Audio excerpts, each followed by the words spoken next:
Hey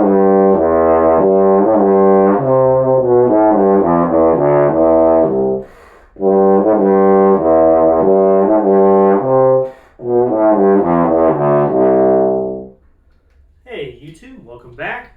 Finally going to talk, hopefully, this is take like, I don't know, 20 something. I've tried to do this video many times about this carbon fiber slide. Reminder, this is a Butler carbon fiber outer, entirely carbon fiber, and a Butler made not carbon fiber inner slide, just a normal inner slide. With some changes, we'll talk about those in a little bit. So let's talk about my experience with this slide. I used it.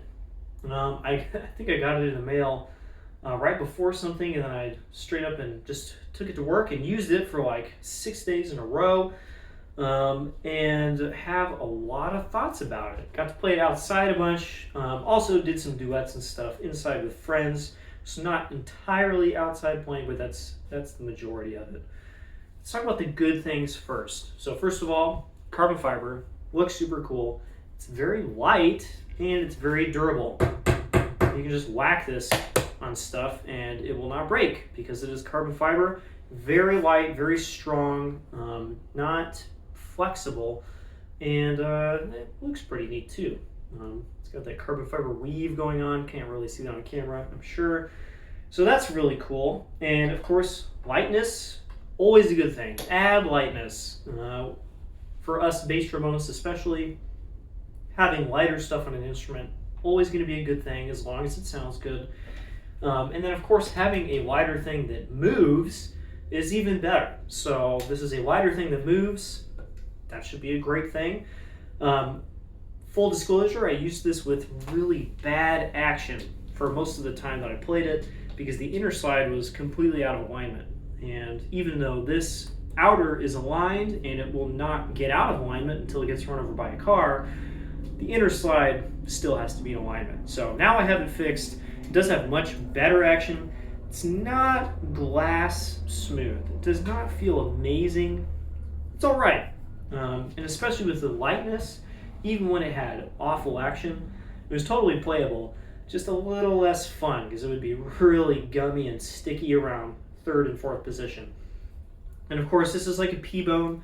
The drier and cleaner you keep it, the better the action. So there's nothing on here at all. No water, no Slidomix, no Yamasnot, nothing. Which is also a bit of a drag because you have to keep it dry. And if you play it outside, for instance, water builds up on it and it gets slower. So you have to constantly dry it. Which, honestly, brass slides, I put Yamasnot on it for a week. It's good. I don't have to think about it, and I clean it and do that again. That is a downside. We're here to talk about the good things, though. We'll get to the downsides in a moment. It's light, durable, strong. It's not going to get out of alignment.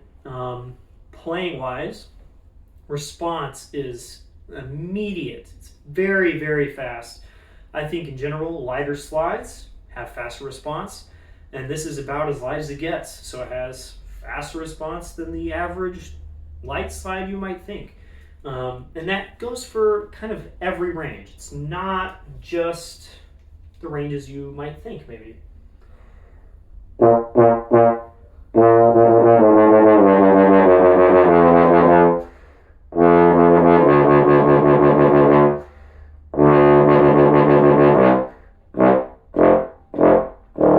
It's very easy to play down there.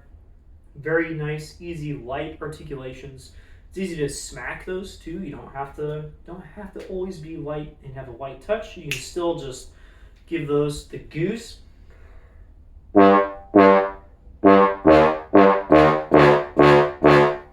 It's very easy to do that. It doesn't back up or do any weird response stuff, and it works that way through the whole range.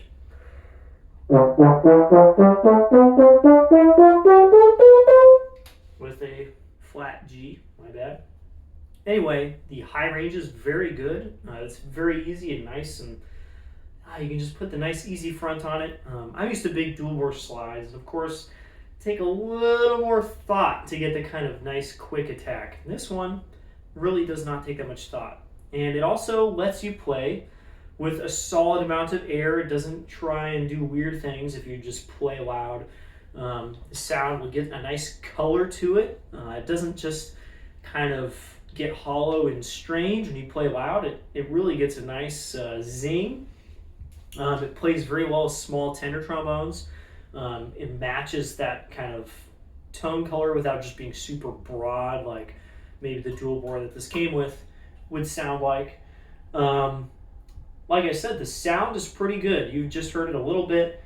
The only thing that I miss is a bit of the fundamental, the lower kind of middle part of the sound. It's a little bit less of that. The color parts, the higher overtones, are there. I expected for there kind of to be no fundamental and a cutoff on the high overtones, kind of a dull sound. But it's not a dull sound. It really has the color you expect. But when you A-B it with a brass slide, you immediately hear that lack, just a little bit of that core of the fundamental of the sound.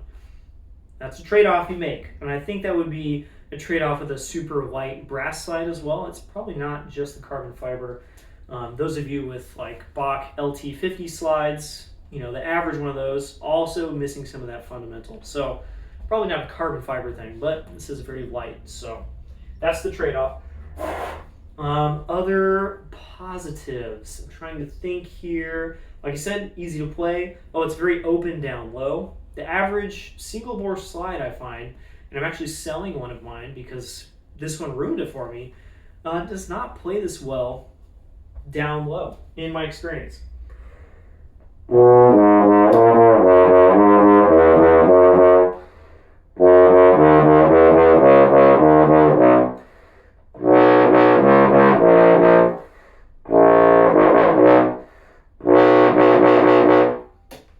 Really just lets you put some air through the instrument, and it works below that as well.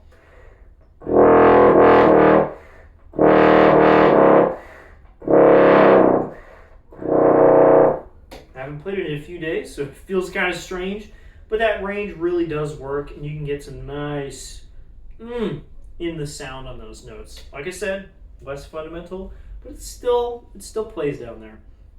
Now, let's talk about the negatives. This is a longer list, sorry to say. So first things first, let's talk about all the ergonomic things, because those are probably the biggest downside to this slide, which you would probably not assume, but it's true.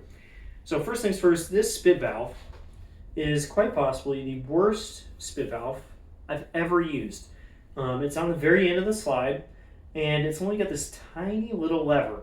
So you have to reach like this much farther than you usually would. If you have short arms, I don't have especially short arms, they're not long, but if you have short arms, you have to like really reach all the way out there. You're reaching to where 7th position is, all the way to the end of the slide, as opposed to a normal slide where you can just kind of relaxedly reach out your arm and hit the arm of the spit valve.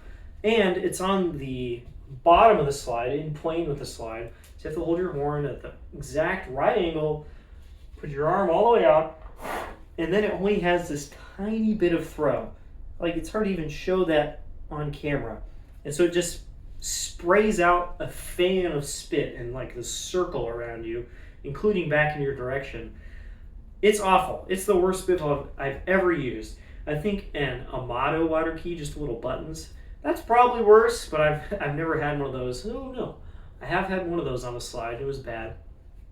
I think this is worse. I really don't like it. I've also slipped my finger off of it, and it hurts to do that. It's like not fun. And if you're constantly playing and playing outside when it's kind of cold and you really need to empty this, and you're constantly having to do that, not fun. I really do not enjoy that aspect of it. Otherwise, the carbon fiber outer slide is great. I really like the grip. It's nice and thin, it's nice and comfortable, it's contoured. No problems there. The inner slide, however, and of course, with Butler, I should say, you can buy just the outer slide. You give them a slide that you have, you're like, I have a Con 6H, and they'll send you boom, a Butler outer slide that fits a Con 6H. You might have to get your inners aligned to fit exactly, but it'll fit. Or they sell you an entire slide. This is a Bach 50 length single bore base slide altogether with the inner slide included. And the inner slide is awful, in my opinion. I mean, one, it was out of alignment when I got it. I got this used, of course. I did not buy it new. So who knows? Maybe the previous owner put it out of alignment. But there's also some really bad design decisions with this slide. First of all, curved grips. I don't need a curved grip. I don't like curved grips. It feels a little bit unnatural to me. I like either the strap I'm using to provide that same kind of feeling, or I use a Sheridan Brass Get a Grip, and I can't even put that on this because it's got this fat upper cork barrel. Like, totally pointless and makes the ergonomics worse. And since I use a strap, I have to size the strap just for this slide. Now I can't use it on any of my other slides because it's too long. It's like 10 strikes against it right there. Also, the cork barrels are not the same length. The upper cork barrel is like one slide lock shorter than the lower cork barrel. Why? It makes sense to do this in some worlds, I guess, because you don't need to have a full length upper cork barrel. The lower one is long, so you can put your fingers on it and not get munched by the slide. Obviously, the upper one doesn't need to be this long, but all of us are used to where the slide lock is on a normal trombone, and now this one is that much farther away from the hand grip than it used to be, which is a drag. Sometimes I try to put this on and I'll miss and not put the slide lock on. Sometimes I don't get it off in time. That's a small thing. A bigger thing is, though, if I want to use this outer slide on a different slide, now this slide lock is one slide lock off from every other slide lock. It's that much distance wrong this way. And so I either have to take the slide lock off with the trombone I put it on, or just deal with it being too far out all the time. Just a weird decision. I really don't enjoy that. Another cork barrel problem is that the ends of the cork barrels are sharp. Instead of being kind of like a flat edge that's kind of thick, like most cork barrels, I have a Shire slide over there. You can't see it, but I'm pointing at it. This has a flat bottom edge and then a rounded top edge that comes to a point, which is sharp because these are machined nickel. And they're only going to get sharper if you kind of wear on them with your fingers, like this one has been. And so the lower cork barrel especially is actually knife edge sharp. It's hard to see, but I've cut the end of my pinky, the last joint here, several times on this slide. And one day I was kind of like, man, why do I have all these little cuts on the end of my pinky? Strange. And then I was cleaning this and took my hand away and I was bleeding a bunch because I had just taken a big chunk out of the end of my pinky, right where I was holding the inner slide while I was wiping it down. Why is that sharp? There's just no reason for them to be sharp. The way everybody else does it, with a flat edge that's kind of thick, and then the rest of the cork barrel is whatever, is fine. There's no reason for it to have this flat inside edge and then the curved outer edge meeting in a point that gets sharper over time. I've literally cut myself several times, including the last one that bled a bunch. If you had much larger hands than me, for example, you would perhaps munch your hand on the slide coming back to first. I think all of us have had that happen. And if it happened on this, it would just take a little divot out of your hand. It would just literally cut a piece off. It is that sharp. So, kind of unacceptable design decision. If I got a carbon fiber slide myself, I would just get the outer slide on one of the inner slides I already have. And honestly, that's what I recommend, because this inner slide, it's not doing it for me. It's not good in kind of like any way that I personally enjoy. One ergonomic thing you might not expect is that it's light. Cool, we all know that. Everyone I've given this to has said it feels like a toy. And it does. It feels like a Fisher-Price trombone approximation, right? And that is a good thing. Like I said, adding lightness, almost always a good thing. It makes something you move lighter. It makes the instrument more back heavy. But something you don't think about so often is the left to right balance of an instrument. And when you make this 190 grams lighter than a normal brass slide, the instrument is even more left heavy, which is, like I said, not something you might expect, but it's so much so that this is actually worse for me ergonomically than a brass slide. Even with that 190 something grams, my Shire slide that I'm pointing out is like 260 grams. It's a pretty heavy slide. And it, it does take its toll on you over time, but it makes the horn more balanced. With this, I'm actively having to hold the horn this way to keep it from falling over to the left, much more so than I do with any other instrument, especially with these bad ergonomics here. And it's actually harder on my wrist than just playing with the brass slide. Straight up. I put the Edwards dual board that this came with back on, and it's easier for me. The horn balances better, and this part of it doesn't really hurt so much, and that 180 something grams difference is not that big of a difference for the left arm in totality.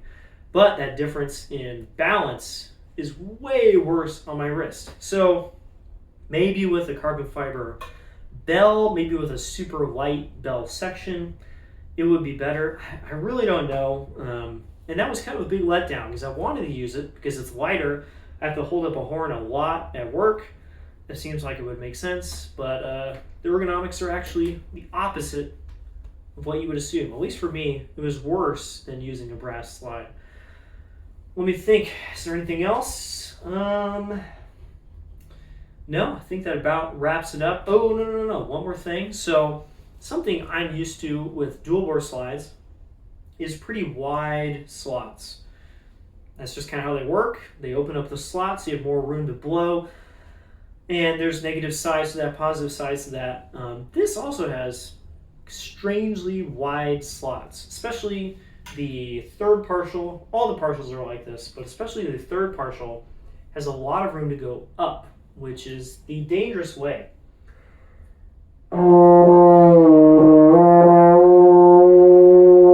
I can nearly get F sharp going up in first position from F.